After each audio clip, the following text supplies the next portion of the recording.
Semana ikus bafulang Novembro tinang rihung rua nulu resing 5, peniteri registra tang kazu hamutuk nei nulu resing sia.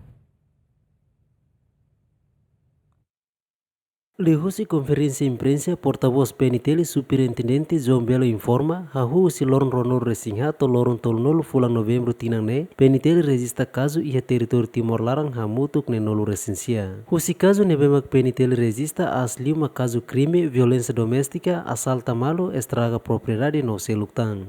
Informação com a segurança durante a semana da Nhamba Maluxira com transparência, no responsabilidade institucional a tu servir para o público no dar assunto de segurança nhen. Turma a qual fale incidente sira neve acontece e a semana de Larang. Durante a semana ida, caso crime neve ma registra em sistema de gestão incidente, a UC nacional estava posto a moto ne nolo recensia.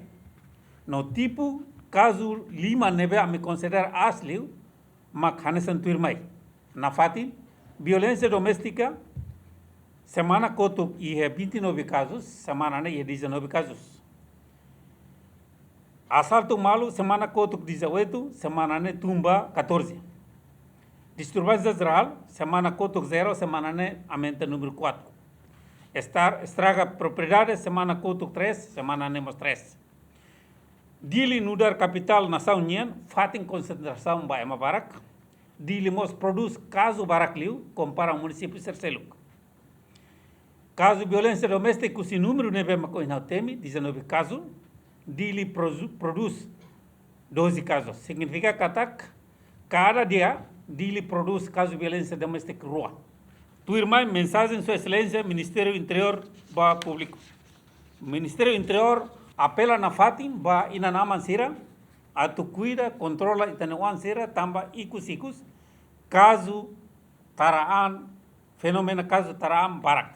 Ministério do Interior mos, justo na fatin ba nai veterano sira, líder comunitário sira, líder cultural sira, a tu promove diálogo, no sai promotor ba comunicação hodiak ba itana população sira, no nei itana população sira, bele hadokan kusi violência no crime nebe ikus bura se itana na sablara. Caso hirakne dadangune PNTL lihusi direção investigação criminal nacional submete hutu ona ba Ministério Público ho di prosesa tuir lei nebe iha. Lucio Correa, GMN.